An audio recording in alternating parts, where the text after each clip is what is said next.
Dans cette thématique, dans la thématique du jour, je vais aborder l'auto-guérison et en particulier ce que guérir seul m'a appris. Le fait de guérir seul, et puis je vais expliquer bien sûr par la suite ce que cela signifie, tout le parcours et les implications, ce que guérir seul m'a ouvert des portes de compréhension du fonctionnement humain que l'on peut attribuer à l'ensemble, entre guillemets, de l'humanité. Donc, c'est une expérience personnelle très forte, mais ma tendance à toujours aller en profondeur et trouver et à comprendre aussi a fait que j'ai pu combiner l'expérience personnelle, le fait de l'avoir vécu moi-même, mais aussi la compréhension de la structure de fonctionnement. Qu'est-ce qui a fait que, pourquoi, comment, et voici ce que j'en retire. Et ensuite, je le compare également à ce qui existe déjà, par exemple à d'autres témoignages, à ce que dit, entre guillemets, la science. Et quand je dis science, c'est tout type de science, à ce que tels travaux disent, et ainsi de suite. Et j'en retire par la suite une tendance commune, donc il y a des points communs. On dit tous la même chose, et cela veut dire que cela peut se rapprocher à une certaine, cela peut se rapprocher d'une certaine vérité ou d'un certain fonctionnement humain. Voici comment fonctionne l'être humain et ce dont il a besoin.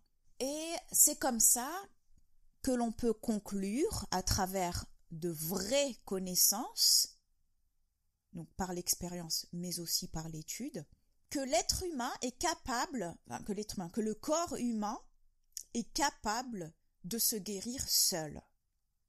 Mais toute cette connaissance est cachée, n'est pas divulguée, n'est pas transmise, surtout pas, messieurs, dames. On va pas transmettre le fait que les individus, les êtres humains ont ce pouvoir d'auto-guérison. Que feraient les lobbies pharmaceutiques? Donc, j'en parlerai aussi au cours de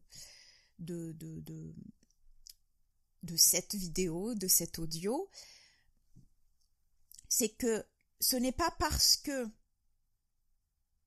c'est que ce pouvoir d'auto-guérison est présent dans chaque être humain, dans chaque animal, enfin dans chaque entité vivante. Cela fait partie de notre programme génétique. Cela fait partie de nous.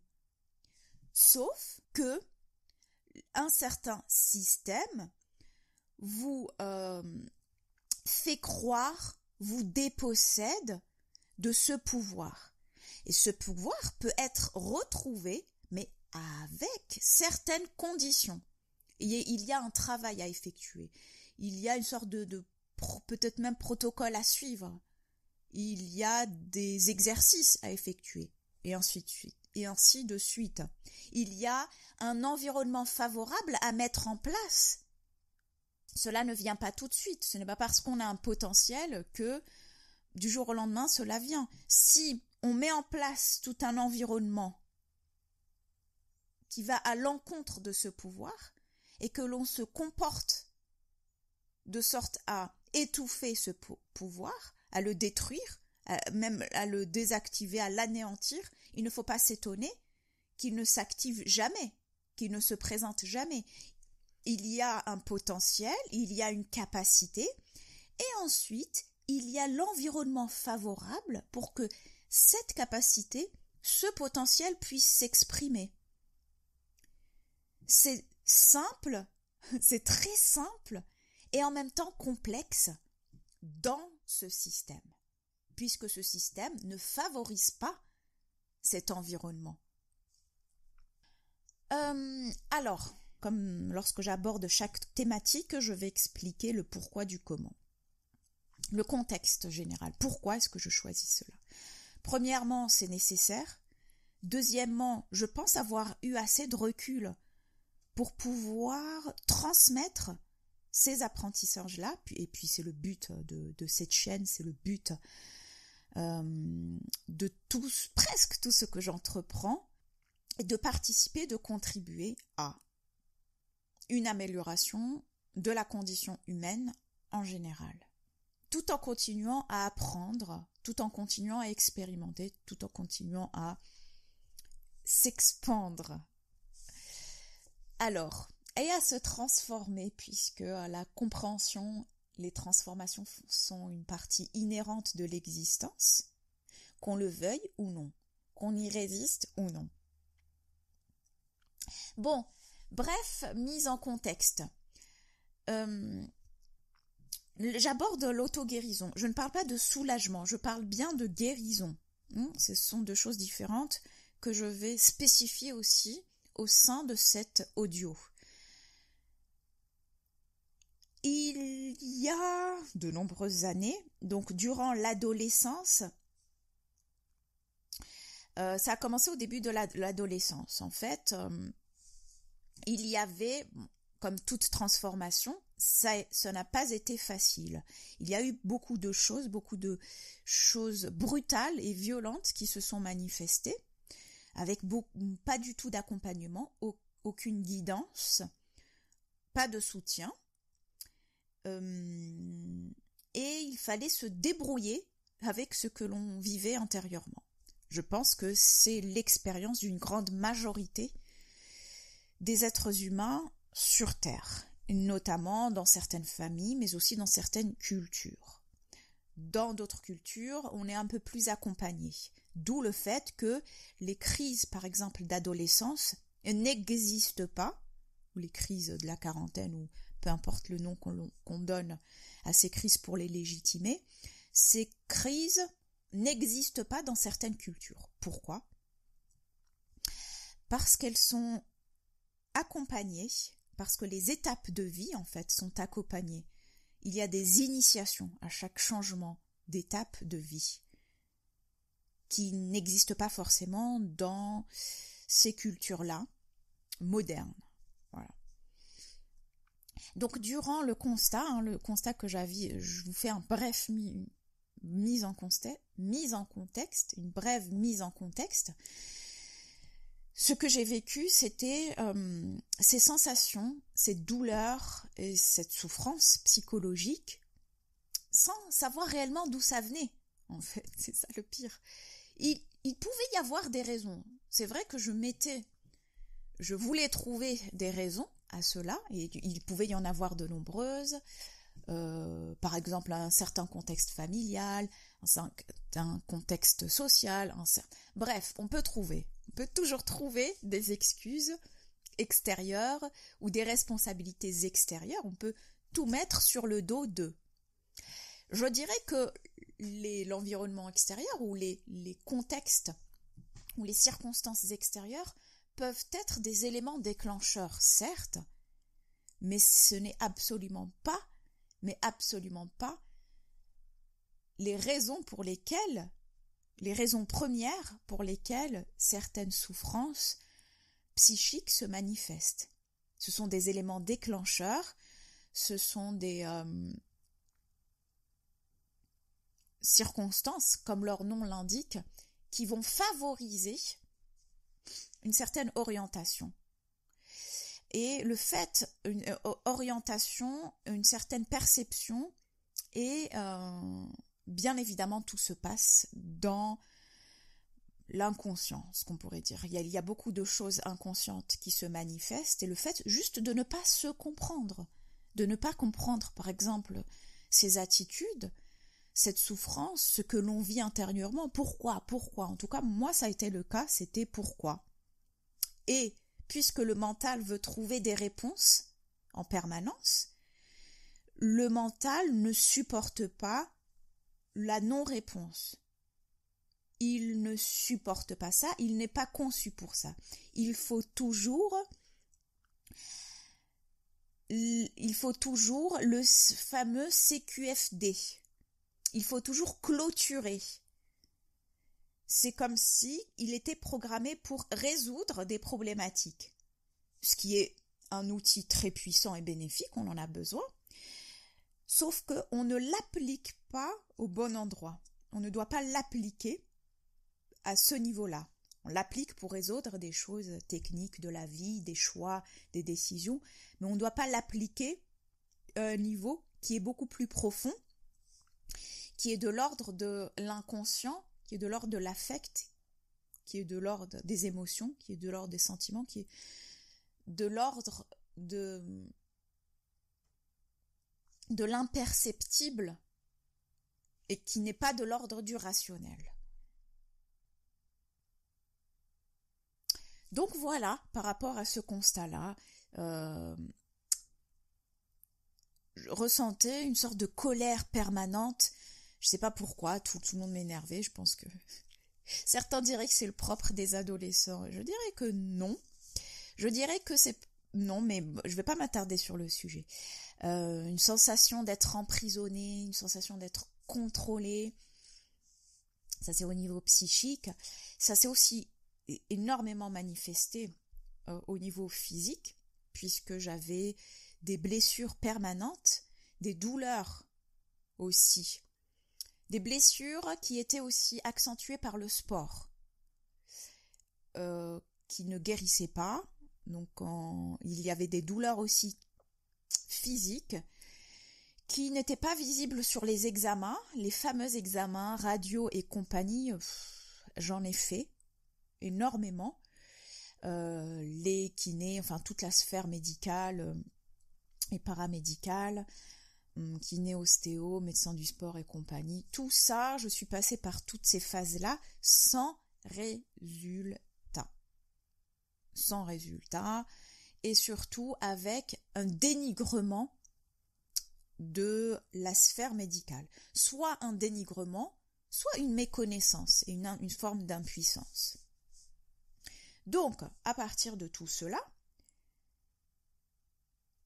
je vais aborder le processus par lequel je suis passée de guérison. Donc voilà, vous avez le contexte de départ.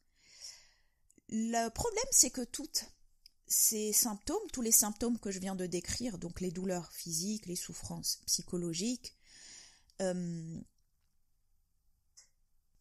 perduré un certain temps. Ce n'était pas juste l'adolescence et hop, on passe à autre chose. Non, elles ont perduré un certain temps et elles se sont de plus en plus accentuées du fait que non seulement je ne voulais pas les voir, et deuxièmement, je mettais tout entre les mains de la blouse blanche. Je ne comprenais pas, je ne savais pas comment faire, quoi faire. Et j'étais impuissante, ignorante, non guidée, je ne savais rien, je ne me comprenais pas, que ce soit physiquement ou psychologiquement. Donc même si physiquement, la volonté de compréhension, elle passait par le matérialisme.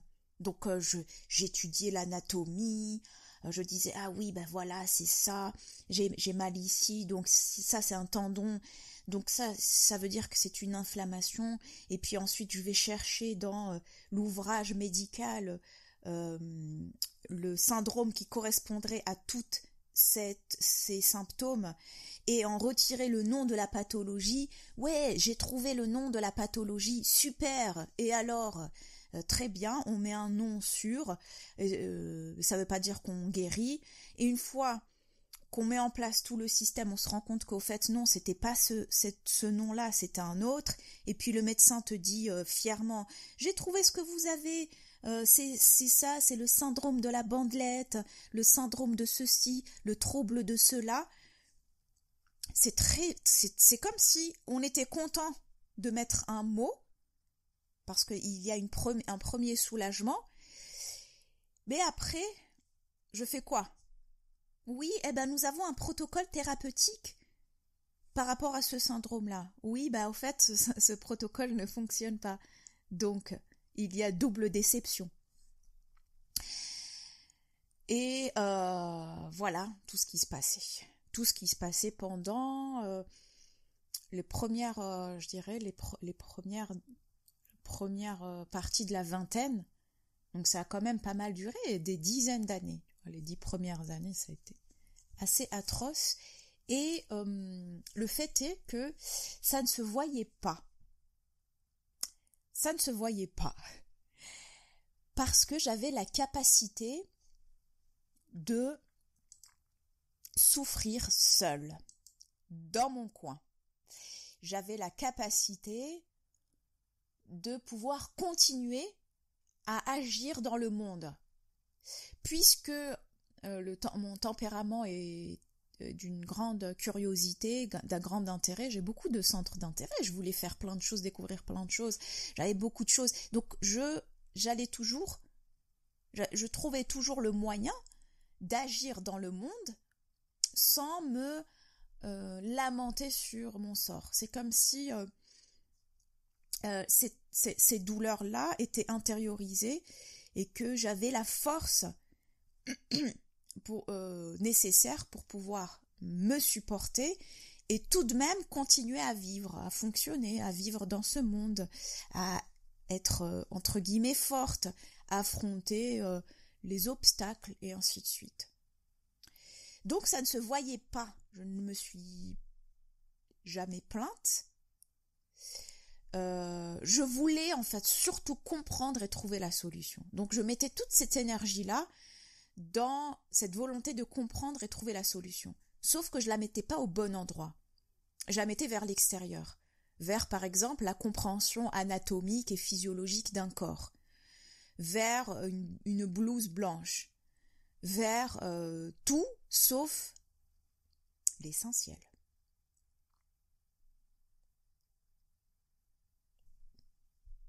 Donc je vais maintenant vous aborder le protocole, le principe, par les étapes plus ou moins par lesquelles je suis passée pour cette auto-guérison et ce que j'en ai compris. J'ai pu en répertorier 5, je les ai classés en 5 idées, en fait, générales, parce que je ne peux pas rentrer dans trop le détail, ce serait trop long, il faudrait que j'écrive un ou des livres, mais je vais en retirer l'essentiel pour pouvoir comprendre si vous passez par ces étapes-là, vers où vous devriez vous diriger pour pouvoir enfin aller dans le sens de l'harmonie, de l'équilibre. Et vous êtes obligé, je suis désolée, obligé de passer par là. Parce que dans la compréhension de ce que j'ai vécu, il y avait des choses très personnelles, individuelles, et des choses beaucoup plus générales. Donc je peux les séparer. Et je peux en retirer une sorte de compréhension générale.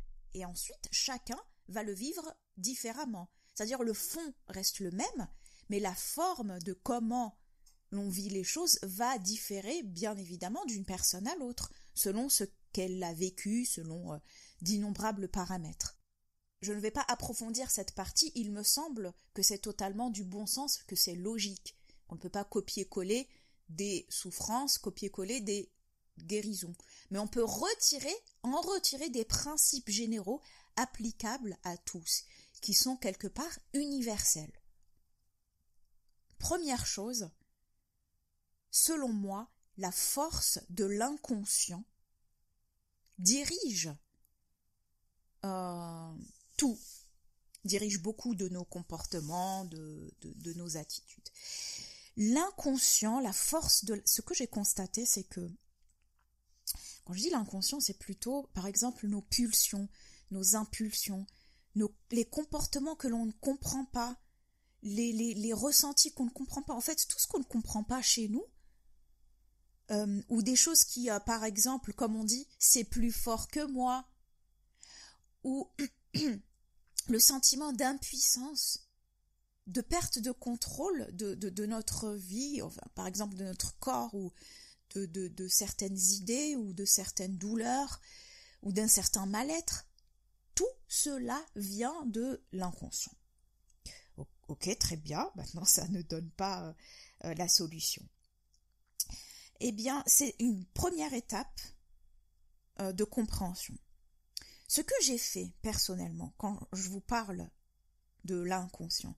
Ce que j'ai fait, c'est qu'à un moment, je me suis posée, lorsque j'ai décidé de réellement tout laisser tomber. Tout, mais vraiment tout. Et d'ailleurs, cet élément déclencheur s'est fait grâce à un médecin. Je me souviens que c'était un médecin du sport à Paris. J'avais pris vraiment quelqu'un qui devait être habitué aux pathologies sportives. J'avais aucune réponse et des douleurs permanentes.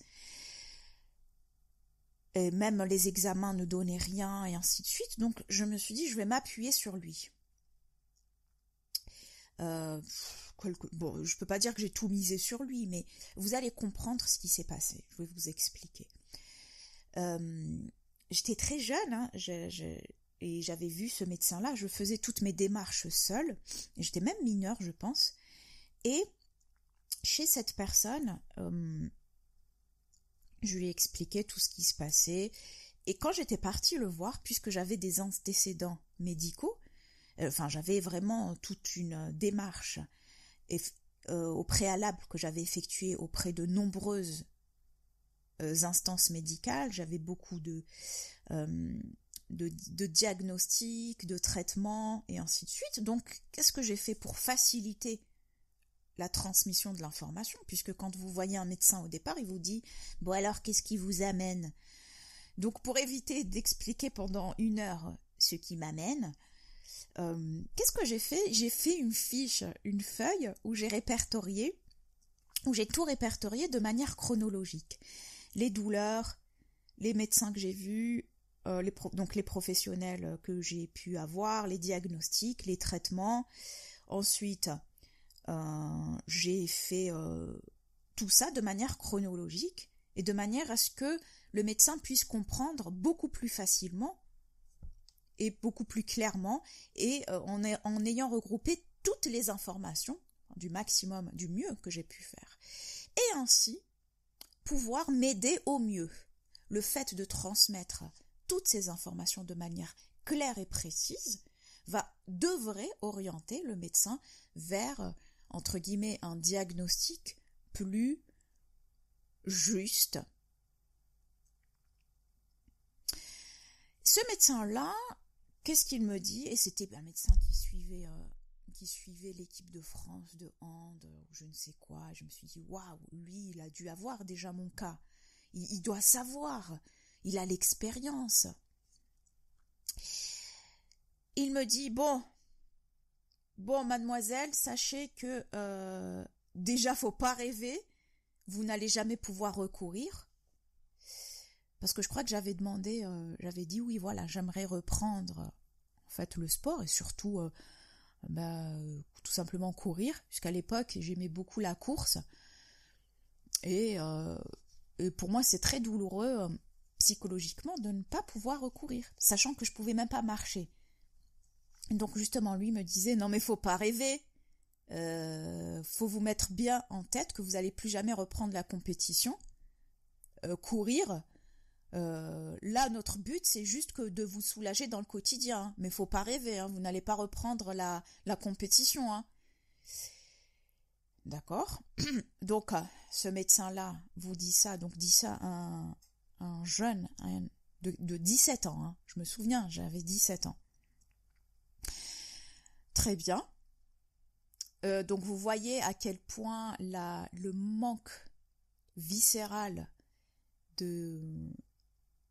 je peux même pas dire d'humanisme, mais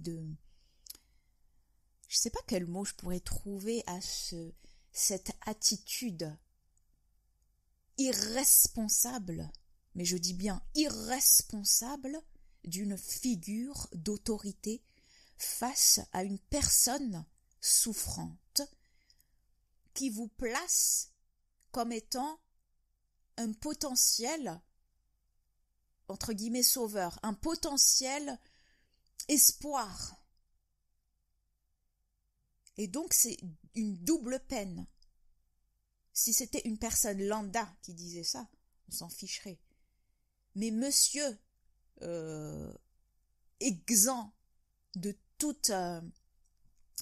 j'ai pas envie d'employer les mots empathie, humanisme, altruisme, compassion, rien. Il y a rien, il y a rien. Et un être humain normal, on n'a pas besoin d'être médecin, saurait que ce n'est pas quelque chose à dire. Ce n'est pas quelque chose à dire. Il y a des choses, tu peux transmettre exactement la même information, mais de la mettre sous une certaine forme et surtout avec une certaine compassion par rapport à l'être humain que vous avez en face. Premièrement, donc c'était ça.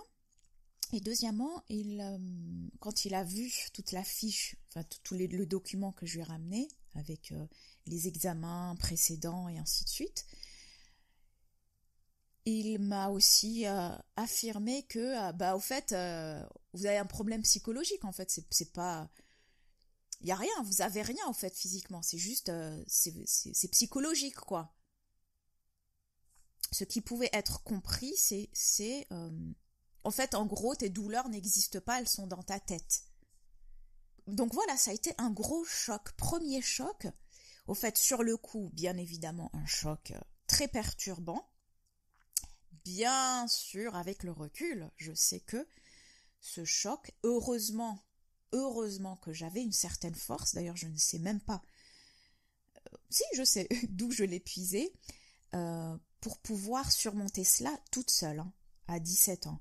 C'est-à-dire qu'au départ, qu'est-ce qui s'est passé? C'est que je l'avais cru. Je l'avais cru. Je l'ai cru quand il a dit que je ne pourrais plus jamais rien faire ça, que j'avais des problèmes psychologiques, c'est dans ma tête. Mais pourtant, je savais que c'était faux au fond. Les douleurs existent vraiment. Mais en fait, lui, ce qui voulait, derrière cela, il y a une certaine vérité. C'est qu'effectivement, c'était quelque part psychologique, mais pas dans le sens... Donc pédagogiquement, il était nul, hein, mais pas dans le sens commun. Pas dans le sens t'es folle, tu crois que t'as mal, alors tu as mal. C'était pas dans ce sens-là. C'était vraiment autre chose. Et d'ailleurs, ça fait partie des choses que j'ai comprises et que je vais vous exposer ici, d'où le fait que je parle de l'inconscient. Donc, de processus psychologiques qui se trament en nous et qui s'expriment aussi à travers des déséquilibres physiques. Voilà, ça a été un premier élément déclencheur. Au départ, je l'ai cru et donc ça a été très difficile pendant les premiers jours. Et grâce à lui, je ne sais pas si c'était... je crois pas que ça soit de la fierté. Je pense que c'était un déclic. C'était un déclic. Comme à la base, je suis une personne autonome, indépendante et à vouloir faire seule. J'ai cette tendance-là un peu naturelle. Ce déclic-là m'a permis de me dire « Hé, en fait, prends-toi en charge. Toi-même. Ne compte plus sur Pierre-Paul Jacques pour te croire, pour compatir, pour t'aider. Non, tu es seul. Tu es seul et tu t'en sortiras seul. » Donc ce déclic-là, il est arrivé un peu plus tard en fait. Je pense qu'il s'est fait au fur et à mesure. Ce déclic-là de se dire, mais en fait, ils sont nuls. Tous nuls. Ils sont tous nuls. Nullissimes. Je vais m'en sortir seul. J'ai pas besoin de vous. Au fait, je pensais que vous étiez au-dessus de la masse. Voilà, d'où la croyance, voilà, de la blouse blanche. Vous savez, le principe de l'autorité, le principe de la blouse blanche. Donc, on octroie son propre pouvoir à des entités d'autorité, à des entités que l'on croit être supérieures dans le système, parce que dans la logique voudrait qu'ils soient plus compétents dans ce domaine-là. Ce qui paraît logique, sinon ils n'auraient pas eu accès à ce statut d'autorité. Point. Bref, j'ai compris d'innombrables choses à côté de ça, mais j'ai surtout compris à quel point il fallait que j'entame quelque chose seule. Je ne savais pas du tout par où commencer, je ne savais rien, j'étais toute seule, j'en parlais à personne. même pas la famille, bon, ils savaient plus ou moins, mais j'étais seule. J'étais seule sans être seule. Vous allez comprendre pourquoi.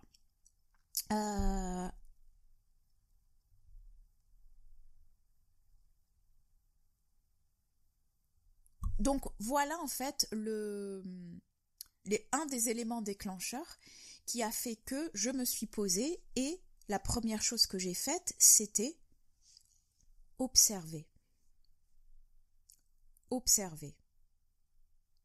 Oui, tout simplement observer.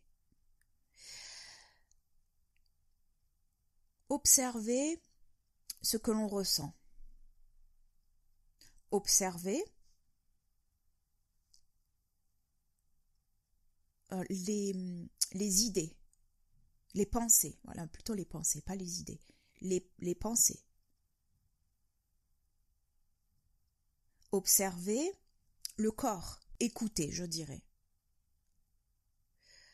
Et pour cela, pour pouvoir observer, parce que quand je dis ça, ça paraît simple, pour pouvoir observer, il faut de l'espace, il faut un espace que l'on crée.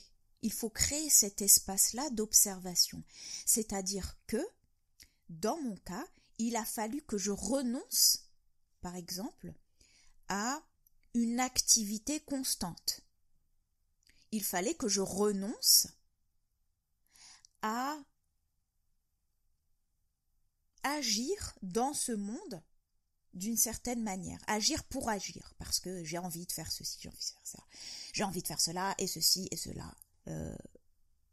Il faut avoir cette capacité de faire un pas en arrière. Oui, j'ai cet objectif à atteindre, j'ai ceci, je veux apprendre cela. Non, tu arrêtes maintenant, tu arrêtes d'aller avancer dans le vide, parce que les bases là, elles ne sont pas fortes. Et les bases, les fondamentaux sont faibles, sont fragiles. Il faut faire marche arrière pour pouvoir restructurer les bases, les fondamentaux. Et pour ceux qui ne sont pas dans cette démarche-là, pour ceux qui ont plus une énergie de l'action, c'est très difficile. C'est très difficile, c'est un nouveau terrain, puisque au départ, l'orientation est vers l'avant, du centre vers l'extérieur. Alors que là, on tourne cette énergie-là à 180 degrés. C'est-à-dire qu'on va vers nous.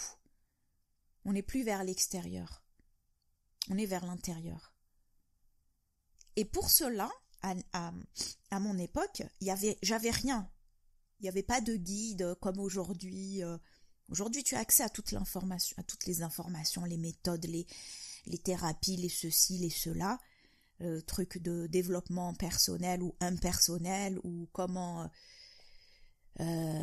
réussir ceci, bref, il n'y avait pas l'accès à ces informations-là. Bon, j'avoue que parfois c'est trop, on peut se perdre, mais à l'époque, j'avais rien. Donc, comment s'observer? J'ai dû le faire par tâtonnement. Par tâtonnement. Et j'ai compris intuitivement, instinctivement, parce que je me suis laissé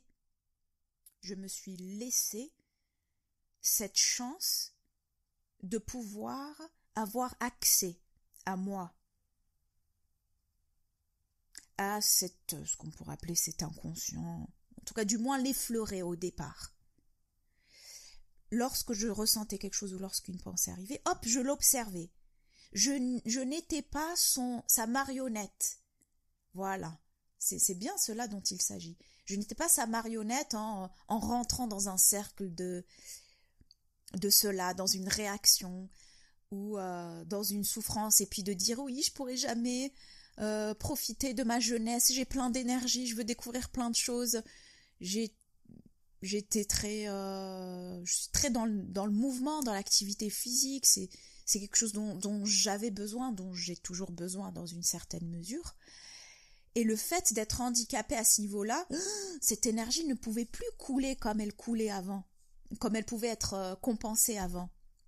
puisque l'énergie de l'action, de la créativité, toute cette énergie-là, elle était dépensée dans, par exemple, les sports, l'activité physique. Et justement, comme le reste ne suivait pas, le corps a été surutilisé, comme si c'était une machine. Voilà. Le corps a été surutilisé, je n'écoutais pas, je ne lui offrais pas l'environnement adéquat, que ce soit en termes d'alimentation, de repos, de stress, d'hygiène en général, je ne lui offrais pas ce terrain-là pour qu'il puisse bien fonctionner correctement. La force de l'inconscient. À partir de là, chacun devrait observer, tout observer. La manière dont on interagit avec soi. Le matin, à quoi je pense quand je me réveille. Si une personne me dit cela, s'observer, réagir ou répondre, s'observer, marcher, En fait, l'observation est le point de départ essentiel. Parce que comment voulez-vous comprendre, donc les processus inconscients qui vous dépassent, comprendre quelque chose que vous ne pouvez pas observer? Et donc ma question c'est maintenant ce dont j'ai pris conscience, maintenant c'est un peu plus admis généralement. C'est il existe un observateur. Je disais, mais si j'arrive à m'observer, mais en fait, qui observe qui? Qui observe quoi? Ou qu'est-ce qui observe quoi? J'ai découvert quelque chose. C'était en même temps très intéressant, fascinant, intriguant, un petit peu effrayant quand même. Parce qu'il y aura toujours cette envie de comprendre. Mais d'où ça vient en fait? Qui observe qui? En fait, est-ce qu'on peut s'auto-observer? Mais normalement, quand on observe, il faut qu'il y ait une séparation. C'est un élément qui observe un élément qui est séparé de lui. Et si j'observe, je sais pas moi, j'observe un arbre, j'observe une autre personne, j'observe une table, un objet, j'observe une plante, enfin j'observe un élément, entre guillemets, extérieur à moi. Et là, je me suis rendu compte que il y avait en moi une sorte de présence, conscience, je pourrais l'appeler conscience maintenant, qui était au-dessus de tout. C'est ce qu'on pourrait appeler, je pense maintenant avec le recul, si on devait lui donner un nom, c'est une sorte de conscience individuelle. Si je devais lui donner un nom, en tout cas, pour la décrire, c'est exactement cela. C'est quelque chose, c'est une présence permanente en nous qui est au-dessus. Au-dessus de tout, en fait. Elle n'a pas de lieu géographique, mais elle est quelque part au niveau de la sphère supérieure, c'est-à-dire au niveau de la tête. En tout cas, elle est quelque part ici. En tout cas, elle n'est pas au niveau des pieds, des mains ou je ne sais où. Elle est quelque part au niveau de la tête, au-dessus de la tête. En tout cas, c'est quelque chose qui est en permanence là et qui a la capacité d'observer. Et en fait, cette présence, j'avais l'impression de plus en plus, c'est pas vraiment une présence, mais cette conscience, voilà,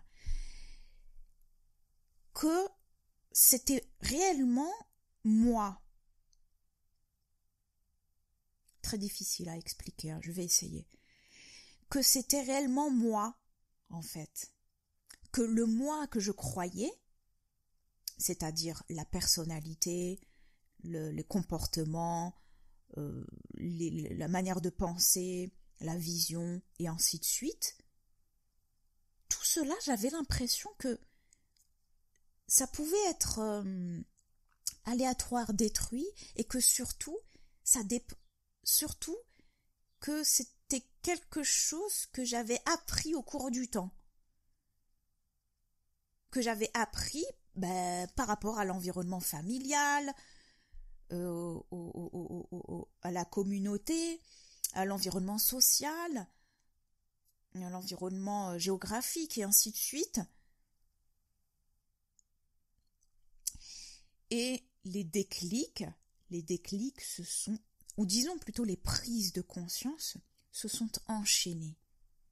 Avec ça, je tenais quelque chose. Par exemple, un des éléments, je me souviens au départ, lorsque je ressentais, il y avait une sorte de peine profonde à laquelle je donnais à des éléments extérieurs de la vie, de ce que j'avais vécu. C'était réellement des choses vécues. Mais c'était dans le passé, en fait. Voilà, c'était dans le passé, ça y est, c'était fini. Mais pourtant, cette douleur, entre guillemets, existait toujours. Et personnellement, moi, j'en avais marre. Je me disais, mais j'ai envie de vivre, en fait. J'ai envie de vivre. Pourquoi est-ce que ces trucs qui n'existent plus me poursuivent? Donc, lorsque je ressentais une grosse peine, on va dire, sur un moment qui n'avait aucune raison valable, tangible, observable de ressentir cela, parce que dans le présent, disons que ça allait bien. Si hop, je me mets dans le présent, regarde, je suis dans ma chambre, je vais à l'école, j'ai des amis, j'ai à manger. Si je voyais tous les éléments là, je suis pas en danger immédiat, je suis en sécurité, et ainsi de suite. En fait, tous les éléments concouraient au fait que je n'avais pas à ressentir cela. Ce n'était pas compréhensible. Donc, avec l'observation, dès lors que je ressentais cela, hop, qu'est-ce que je faisais? Je me consolais. Oui. En temps normal, avant en fait d'avoir découvert en fait cette conscience, cette observation, avant cela, qu'est-ce que j'aurais fait? J'aurais été dure. J'aurais dit non, tu dois pas ressentir ça, tu dois être forte, hein, tu es faible, allez, avance, tu dois rien ressentir, tu dois être un robot. Oh, il y avait une certaine dureté derrière, incompréhension et surtout une vision d'autruche. Que non, tu dois pas accepter ce que tu ressens. Tu dois aller de l'avant et donc renforcer encore plus ce mal-être-là et se détacher encore plus de ces ressentis. Et là, ce que je faisais, c'était vraiment tout le contraire. Tout le contraire. Je me consolais exactement de la même manière, comme si je consolais un bébé, un enfant. Le rassurer. Certains diraient que c'est notre enfant intérieur, et ainsi de suite. Bon, je ne vais pas rentrer dans cette terminologie, mais en tout cas, je vous partage ce que j'ai vécu, et peut-être que certains l'ont interprété de cette manière-là. Donc, consoler, mais vraiment de manière... C'est très intime et très personnel ce que je vous partage, de manière... avec une intégrité totale, une ouverture totale, une honnêteté. En fait, il n'y avait rien, il n'y avait aucun faux semblant, il n'y avait rien. C'était juste de l'empathie pure, je ne sais pas comment je pourrais appeler, en tout cas, une communion pure avec cette partie de moi que je vivais, en tout cas qui était en moi. Je ne sais pas si c'était une partie de moi qui vivait en moi et qui vivait cela. Et donc moi je m'identifiais à cela parce que je le ressentais tellement fort que tant que je n'avais pas pris conscience de ma conscience, je pensais que cet élément-là était moi. Et donc je le rejetais parce que c'est pas agréable de souffrir. Et au fait, je la consolais en lui disant, en fait, tout va bien. Ne t'inquiète pas, tu es en sécurité. Tu es même aimé. Tu es, je ne me souviens plus de ce que je disais exactement, mais c'était pas des mots. C'était plus une volonté d'envelopper, un peu comme un bébé qui pleure. Et en fait, là, le seul moyen, ça sert à rien de lui dire des choses. Ce qu'il va comprendre, lui, c'est par exemple le toucher pour rassurer. Une voix d'une certaine manière pour le rassurer. Le mettre dans une certaine posture pour aussi le rassurer. Et ainsi de suite. Et puis, un peu comme dans les rêves, c'était télépathique. Dans les rêves, lorsque vous voulez transmettre un message à quelqu'un, imaginons que vous voyez une présence dans votre rêve, une personne, pour communiquer, souvent je pense que vous n'avez pas employé des mots, en fait c'est une communication télépathique, c'est le même principe. De rassurer, alors certaines personnes pourront s'aider avec des mots, donc une communication verbale. Ça peut aussi fonctionner, mais ce n'est pas le mot qui va être important, c'est vraiment ce qu'il y a derrière, c'est l'énergie qu'on met derrière. Le mot peut aider, ça peut être un appui, un repère, mais c'est d'abord ce qu'il y a derrière. Parce que le mot vide, sans l'énergie et le ressenti derrière, ne servira strictement à rien. C'est pas parce qu'on répète des mots amour, paix, bonté, générosité, abondance, et ainsi de suite, c'est pas parce qu'on répète des mots vides, qu'on va attirer ce qu'il représente, ou que l'on est ce qu'il représente. Non, ça fonctionne pas comme ça. Une fois que j'ai pris conscience de cela, je n'avais pas le choix que de l'appliquer, de tout le temps l'appliquer. Je tenais quelque chose. Je savais que je tenais quelque chose et que surtout, le chemin allait être long. J'avais aucun guide, j'avançais intuitivement, par tâtonnement, rien. Donc en gros, j'ai appris, ça a été un des grands points du début de guérison, de cette guérison-là, qu'au fait, je suis la source de ces déséquilibres, mais je suis aussi la source de cette harmonie et de cette guérison. Parce que j'ai la capacité à communiquer avec quelque chose de plus grand que moi et qui en même temps est en moi. À partir de là, j'ai commencé à communiquer avec mon corps physique. D'où le lien entre le corps et l'esprit. J'ai effectué exactement les mêmes exercices que je faisais mentalement, appliqués au corps physique. Encore une fois, sans aucun guide. Ceci dit, je me souviens que j'ai commencé avec un livre, je me souviens que je ne sais plus pourquoi j'avais pris ce livre-là. C'est vrai qu'il y a un livre qui a été quand même une aide de départ, mais vous allez voir que c'est totalement inattendu, plus ou moins inattendu, mais qui a quand même un lien. J'avais trouvé un livre maintenant il est connu, sur le deuxième cerveau, sur les intestins comme étant notre deuxième cerveau, c'est-à-dire que les auteurs ont développé donc cette information-là qui est une connaissance très très très intéressante et essentielle pour l'être humain.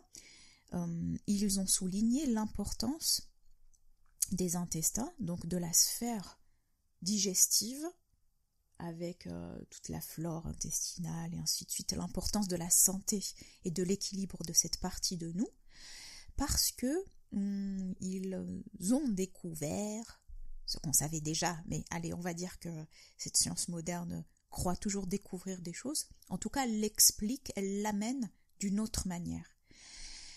Ils ont mis en avant le fait que les intestins ont, je crois, des neurones indépendants du cerveau. Normalement, en fait, le cerveau, c'est lui, entre guillemets, le chef d'orchestre qui dirige toutes les systèmes de notre corps. Or, le cerveau va être lié aux émotions, aux sentiments, aux émotions, et donc un déséquilibre, par exemple, au niveau de la flore intestinale des intestins, peut engendrer des déséquilibres psychologiques, donc émotionnels et ainsi de suite, qu'on ne peut pas forcément comprendre, et que souvent, une harmonie est, en tout cas privilégiée, lorsque l'on prend soin de notre flore intestinale et donc de notre alimentation, de notre hygiène de vie, et aussi par quelques exercices. Encore une fois, c'est la base. Donc toute l'alimentation fermentée, les massages, un certain type de plantes, un certain type d'alimentation, des proportions avec certains types de proportions et ainsi de suite. Et ça a été une grande découverte pour moi. Donc qu'est-ce que je faisais par rapport au fait que je communiquais? Donc déjà je communiquais avec moi-même. Et là, je communiquais avec mon corps puisque je ressentais ces douleurs-là. Donc qu'est-ce que je faisais? C'est que j'avais mis en place des exercices quotidiens. Au début, c'était vraiment quotidien,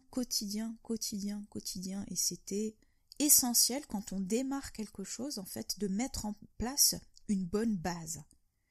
Lorsqu'on commence quelque chose, il faut toujours s'y mettre à fond, s'y investir à fond. Une fois qu'on a atteint en quelque sorte un premier palier, une bonne base, qu'une bonne base a été intégrée, là on peut bâtir dessus autre chose. Mais tant que cette base n'est pas intégrée, on doit être hyper discipliné et surtout investi dans cela. Rien d'autre ne doit compter, mis à part cela. Pour moi, ça a été quand même assez délicat, étant donné que j'avais tendance à m'éparpiller ou à donner beaucoup d'énergie à droite à gauche de par l'envie d'entreprendre des choses, la curiosité, enfin les apprentissages, la vie quoi, d'une jeune. Et donc là, je savais qu'il fallait que j'entreprenne cela de manière quotidienne. Je le faisais vraiment intuitivement, instinctivement, donc j'utilisais les informations précieuses et surtout les prises de conscience que j'avais eues grâce à ces auteurs-là, grâce à ces informations, grâce à ce livre. Et je communiquais régulièrement avec ce corps, avec ces cellules. Puisque les cellules, chacune de nos milliards de cellules, sont en fait des entités intelligentes. Elles font un travail mais extraordinaire, tous les jours, chaque microseconde. Elles ont leur fonction, leur travail, et leur travail est toujours de maintenir l'homéostasie, l'équilibre. Et pour cela, il faut leur donner les bons outils, plutôt le bon environnement, le bon terrain. Sinon, elles ne peuvent pas faire leur travail. Tout simplement. Par l'alimentation, déjà ça commence par quelque chose de basique. Si on leur fournit les mauvais éléments, elles vont se débattre. Elles vont être surchargées de déchets. Elles vont être en carence de l'essentiel. Elles vont être toujours en stress. Elles vont être surmenées. Elles ne pourront tout simplement pas faire leur travail. Ça va impacter peut-être leurs voisines parce qu'elles communiquent entre elles. Donc ça va impacter tout un système qui pourrait impacter tout le corps. Qu'est-ce que je faisais à ce moment-là? je les encourageais. Donc j'avais des exercices spécifiques qui prenaient beaucoup de temps, donc de massage, d'observation, on pourrait dire aussi de méditation, donc en étant dans un état plutôt méditatif, je pouvais focaliser mon attention sur la communication avec chacune des parties du corps, chacune des cellules des parties du corps, et je les encourageais, je les orientais et je renforçais ce qu'elles étaient déjà, ce qu'elles sont à la base. Donc, je les encourageais,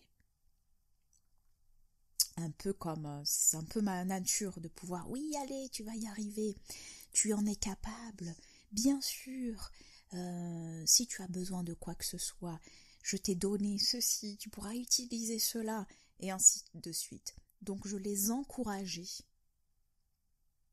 et je les rassurais. Voilà, par rapport au fait, bon, pourquoi je dis ça, parce que vu que j'avais certaines douleurs à certains niveaux des corps, j'allais spécifiquement à cet endroit-là et je communiquais avec ces cellules-là. Je leur disais ce dont elles étaient capables et que leur état naturel était un état d'harmonie et ainsi de suite, et que je suis là pour elles, je crois en elles, et que elles sont capables d'arriver à cet état-là, et ainsi de suite. Donc j'allais à chaque partie du corps pour pouvoir fluidifier une certaine énergie, réénergiser quelque part, rassurer. Qu'est-ce que ces exercices m'ont appris?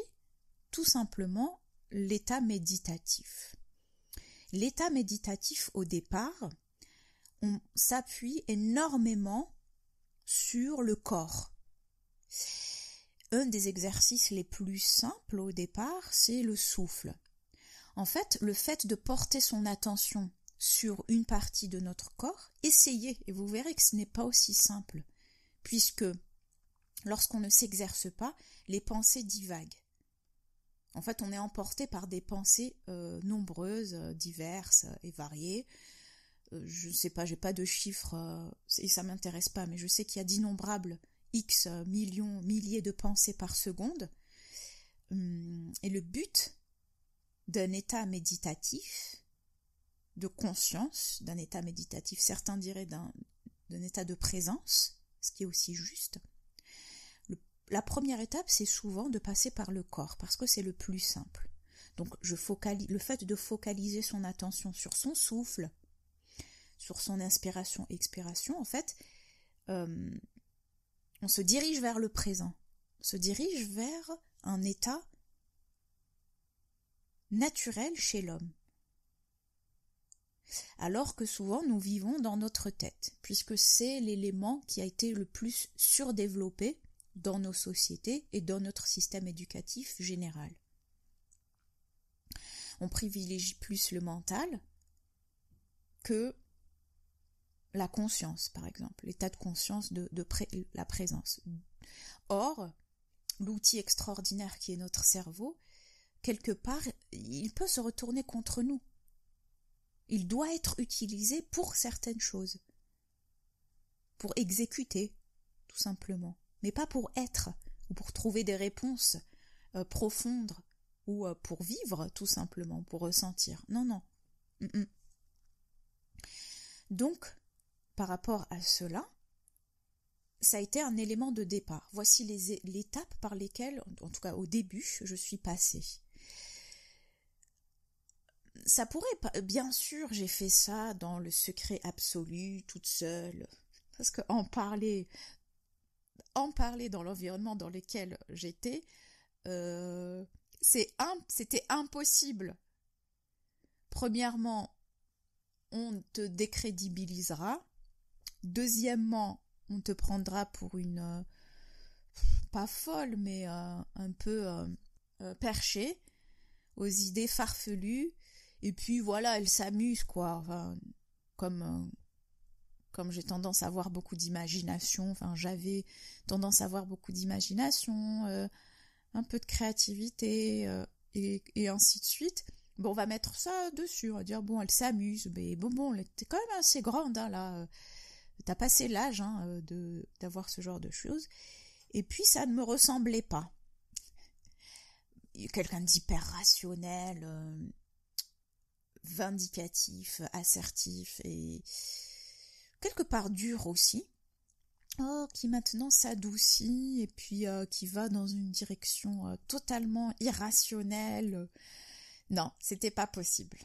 C'était pas possible d'en parler. Franchement, c'était impossible d'en parler. Et voilà.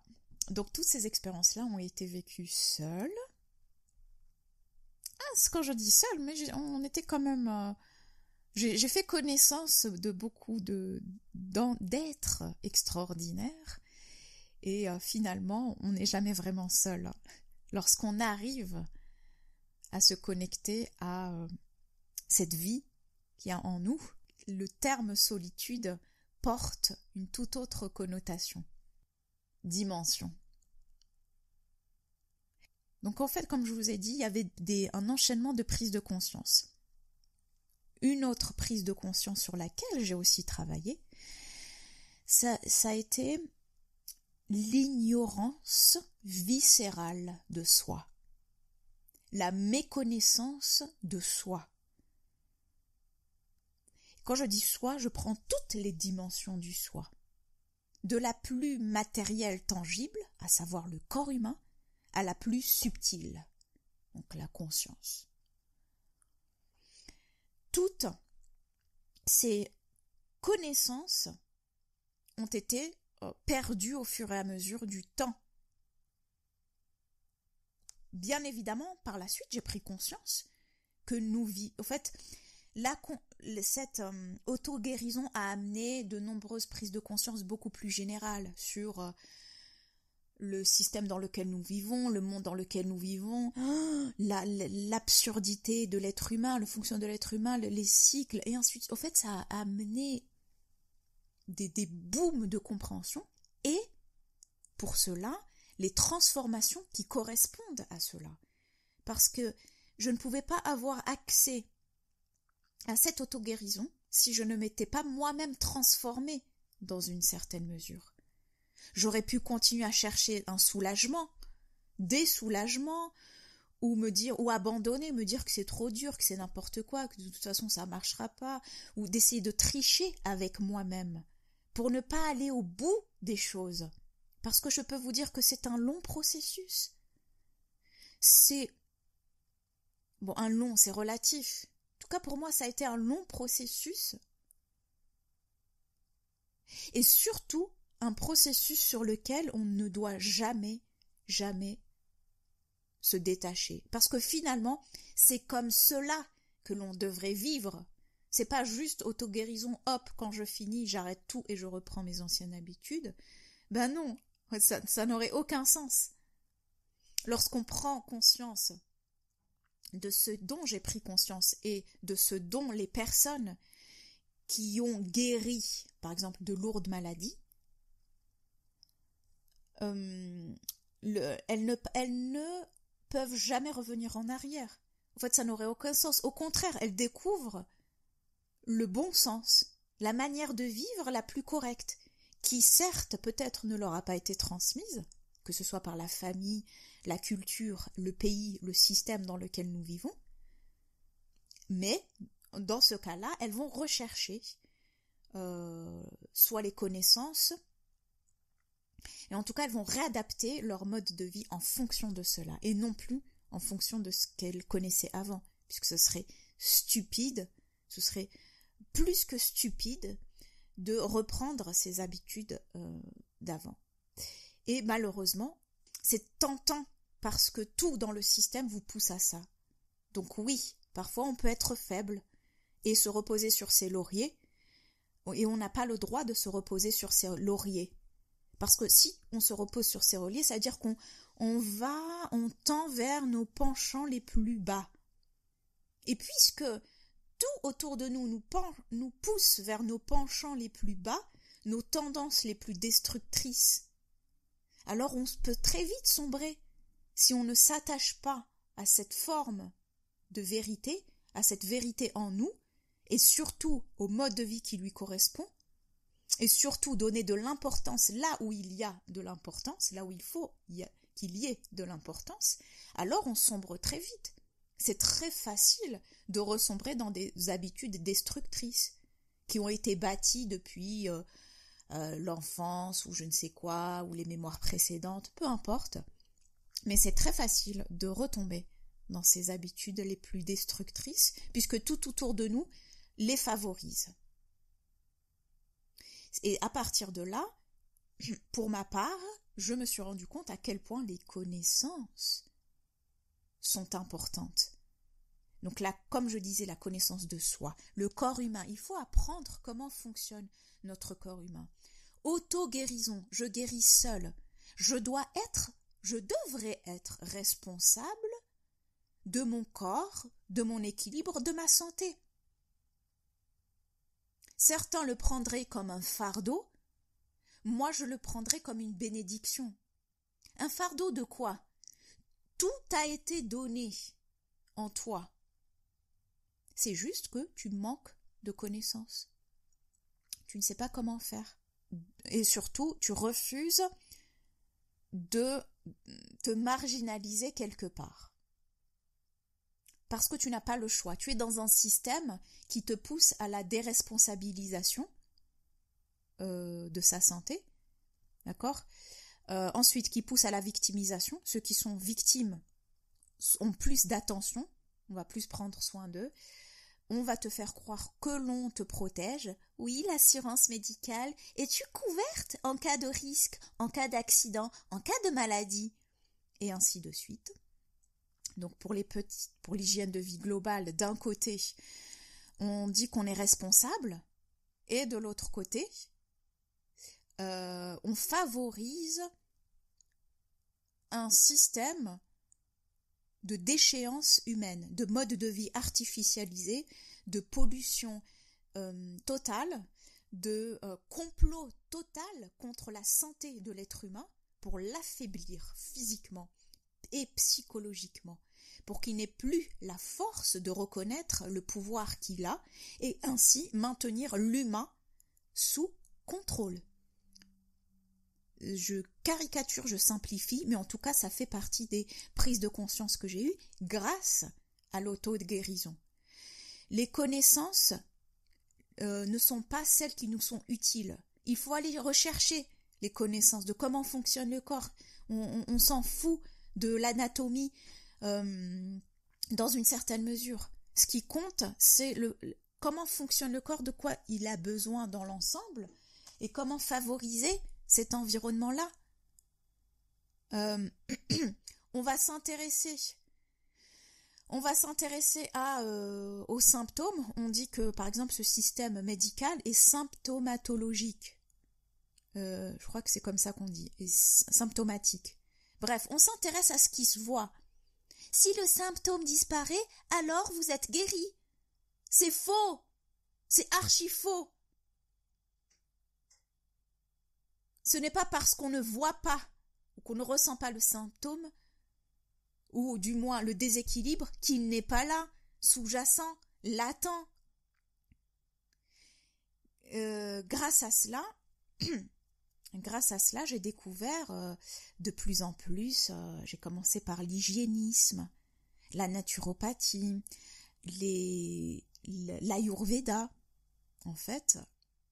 Donc bien sûr, l'hygiénisme, la naturopathie, c'est un peu la version moderne, la version occidentale de l'ayurveda.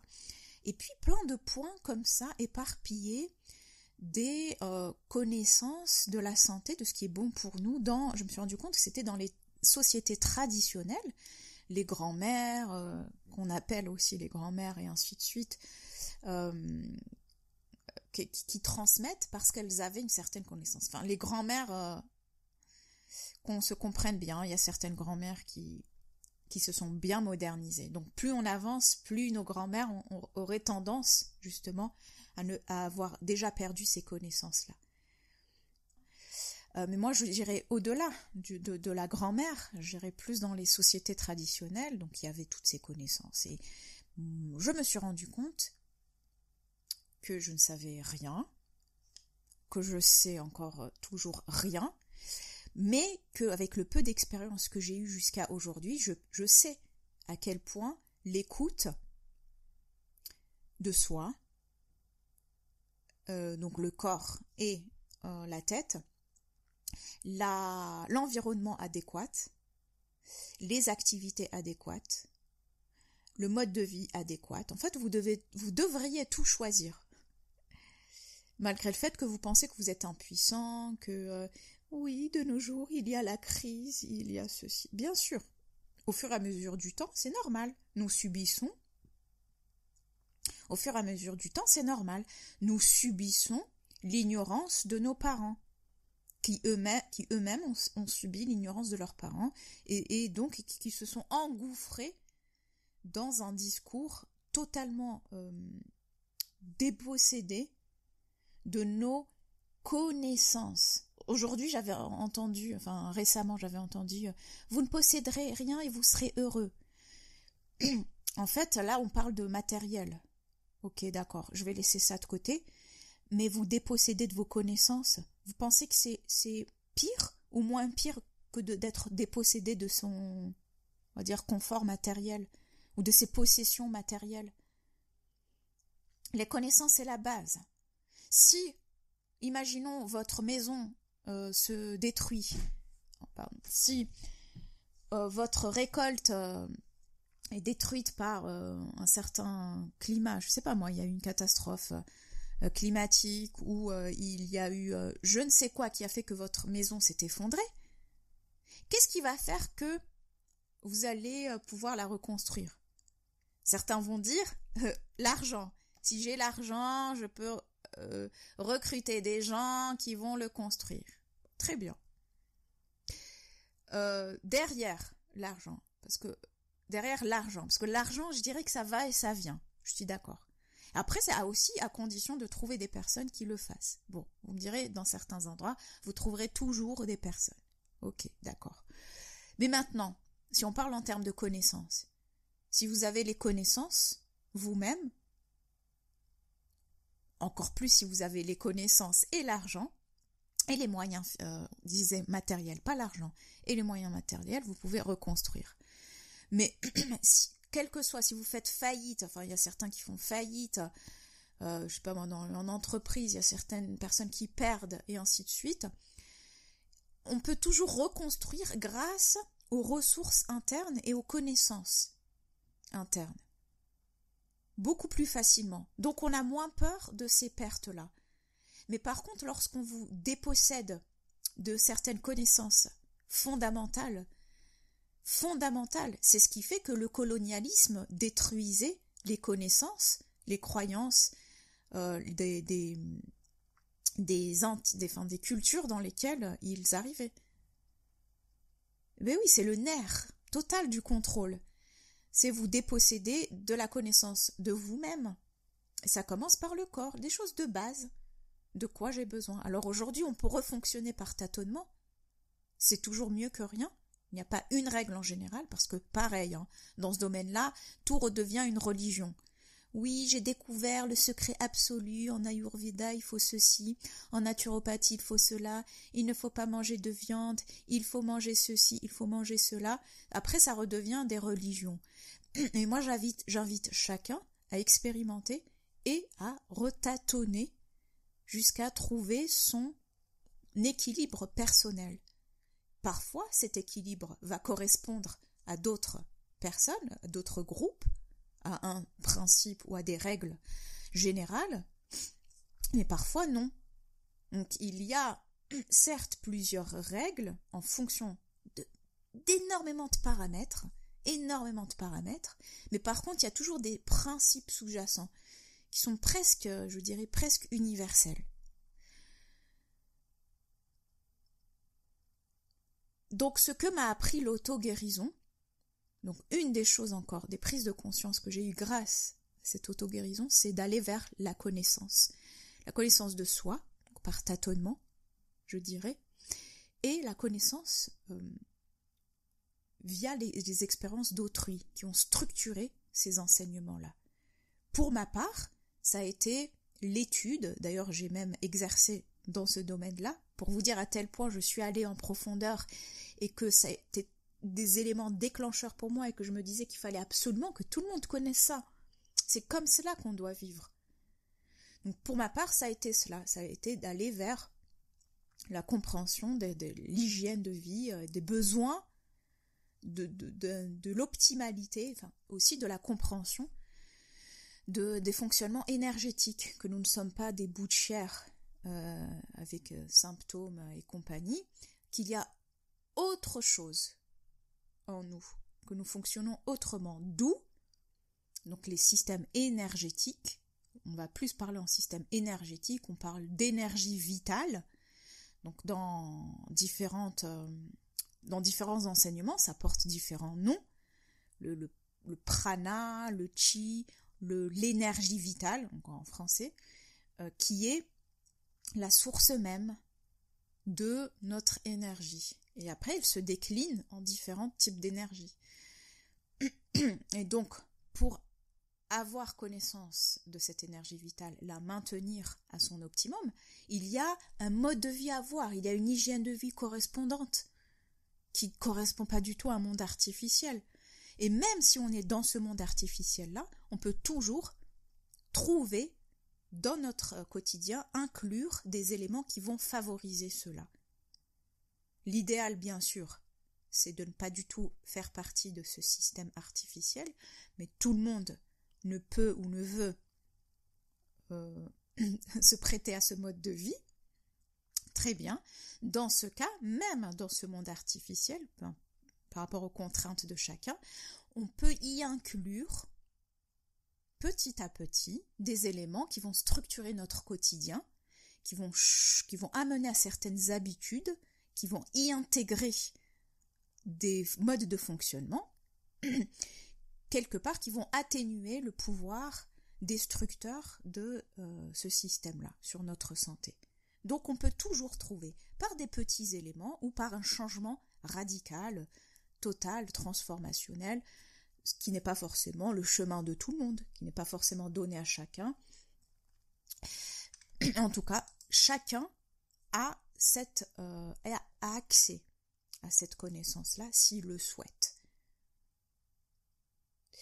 Ça revient aussi donc à une question beaucoup plus large qui est notre dépendance totale, en tout cas c'est ce qu'on veut, au système médical.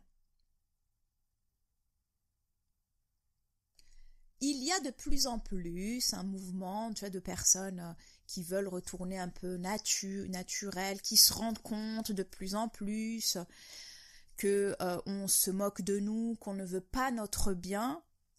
Bah bravo, il était temps. Bon, avant j'étais impatiente et révoltée du fait que toute la planète ne se soit pas rendue compte. Bon, maintenant je suis un peu plus entre guillemets sage et je comprends parfaitement les cheminements de chacun, que les choses vont prendre beaucoup plus de temps, mais que les choses vont prendre plus de temps chez l'être humain en termes de prise de conscience, mais nous sommes tout de même sur un chemin, sur le bon chemin. De toute façon, quoi qu'il arrive, les vérités finiront toujours par triompher, quoi qu'il arrive. Même si là, on passe par des phases de sombres, destructrices, de résistance, les personnes qui ont eu ce cheminement personnel se donnent en quelque sorte une forme de responsabilité de devoir répéter, enseigner, transmettre à l'humanité. Bon, disons en fonction de leur culture, si par exemple vous êtes français, européen, ben voilà, vous avez en quelque sorte cette responsabilité de le transmettre à ce niveau-là. D'autres vont avoir cette responsabilité de le transmettre dans une autre dans leur culture d'origine, et ainsi de suite. C'est comme si ces personnes étaient éparpillées dans le monde et qu'elles avaient un rôle assez particulier d'enseignement, de transmission, et surtout de prise de conscience que la dépendance est une condition nécessaire au contrôle. C'est ce qui précède le contrôle, et sous toutes ses formes. Donc, contrôle en général, contrôle mental, c'est le plus élevé. Donc la dépendance médicale, je m'en suis rendu compte donc par rapport à toutes ces prises de conscience, quand je commençais à aller beaucoup mieux, et en soulignant aussi le fait que les peurs jouent un rôle fondamental dans la crispation du corps. Donc vous voyez le lien entre les plateformes, ce que j'appelle les 3 plateformes, le corps, le système émotionnel et le système mental, sont très liés, enfin ne sont pas séparables, sont inséparables.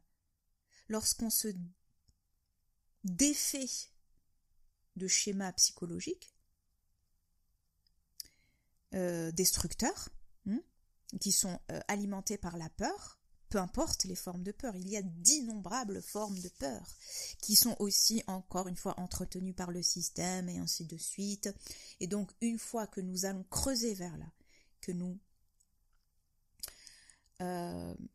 prenions conscience de ces peurs-là et surtout de leurs conséquences, on dénoue certaines choses, certains schémas, et parfois, automatiquement, le corps se dénoue, retrouve sa fluidité. Alors bien sûr, c'est pas automatique. Souvent, on a besoin aussi de soutien. Par exemple, pareil au niveau de l'alimentation, de certaines plantes, de certains exercices, pour soutenir ce travail psychologique. Ce n'est pas instantané. Quoique, peut-être avec certaines personnes, ça peut l'être. Mais disons, il y a toujours un système de soutien, les à côté, mais la base est le corps, la tête. Attention de ne pas sombrer dans les systèmes de soutien, parce que je l'ai aussi vu beaucoup en naturopathie. Naturopathie, par exemple, je vais prendre une des parties, c'est l'aromathérapie ou la phytothérapie.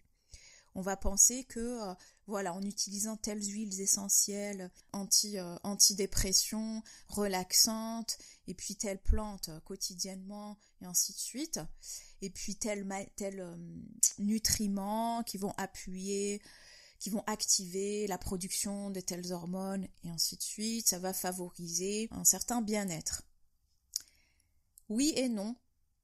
Oui, parce que cela soutient, comme je le disais au départ, mais non, parce que si vous comptez uniquement sur ça et que vous omettez ou que vous négligiez, que vous minimisez l'aspect psychologique, alors ça ne fonctionnera pas et vous rentrerez dans le même cercle de dépendance que le système médical. Sauf que c'est avec des huiles essentielles ou des plantes ou des nutriments, des vitamines X, Y, Z. La dépendance au système médical, elle se fait depuis notre jeune âge. Nous naissons là-dedans.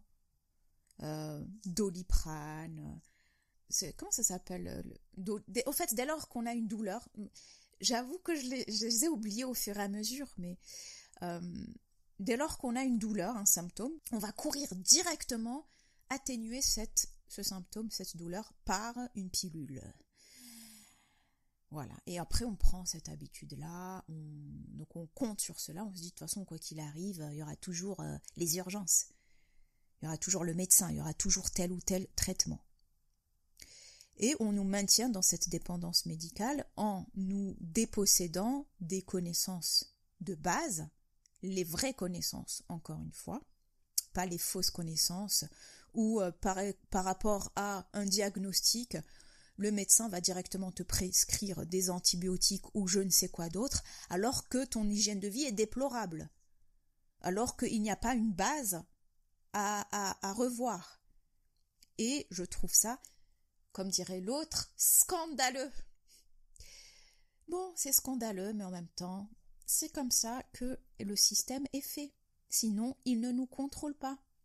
si vous n'octroyez pas votre pouvoir de la santé, vous imaginez, de votre santé, au système général, donc en vous dépossédant de ce pouvoir, donc vous-même, vous vous dépossédez de ce pouvoir, et eux, ils accentuent cette dépossession en vous enlevant les connaissances extérieures, les enseignements en fait de l'hygiène optimale et du fonctionnement d'un être humain.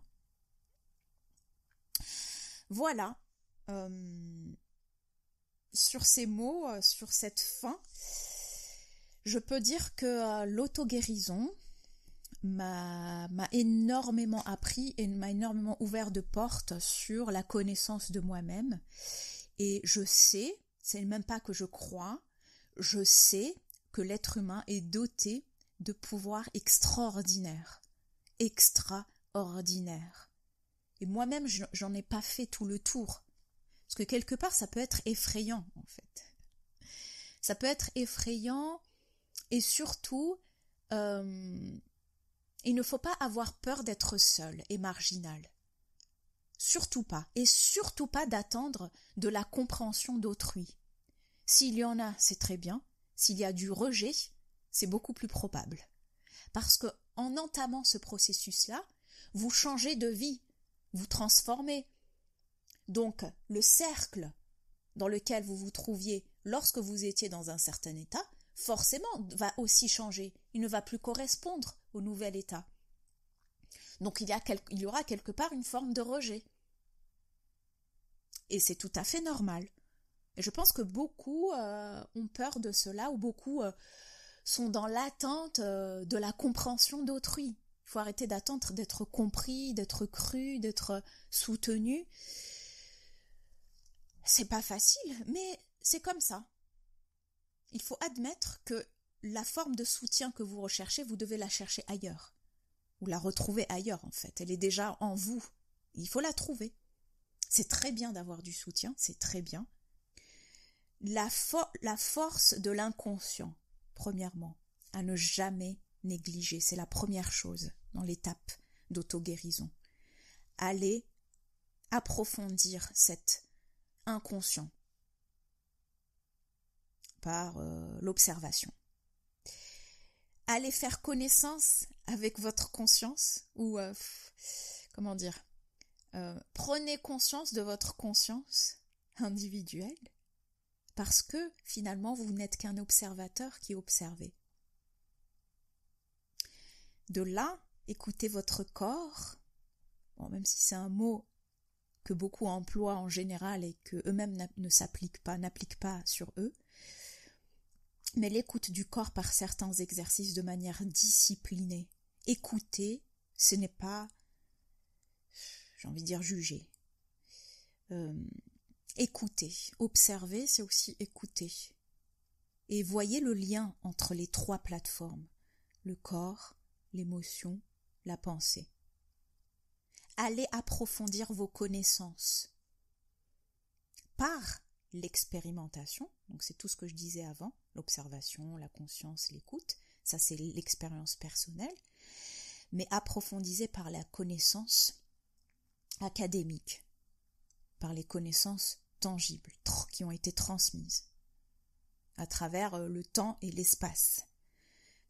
Peu importe le domaine que vous suivez, ça peut être les connaissances dans, on va dire, plutôt occidentales, je peux comprendre, c'est tout ce qui est hygiénisme, naturopathie.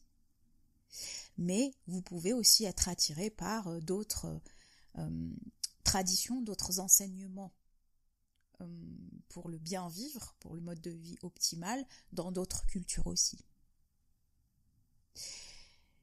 Et prenez conscience de votre dépendance médicale. C'est la dépendance médicale qui souvent, dans tous les domaines, dépendance physique et psychologique, c'est la dépendance médicale qui empêche l'auto-guérison. Ça va de soi, parce que auto-guérison, c'est la guérison seule, donc forcément vous n'allez pas dépendre d'un système, et en plus qui ne vous veut pas forcément du bien. Les gros points par lesquels je suis passée et qui m'ont énormément appris durant ces étapes, durant ce processus d'auto-guérison-là, les prises de conscience que j'ai eues et ce que m'a appris guérir seul. Et je finirai sur le fait que guérir seul est une grande responsabilité, et cette prise de conscience de la responsabilité que vous avez sur vous donne un fort sentiment de liberté. Et c'est en général ce qu'on veut vous retirer.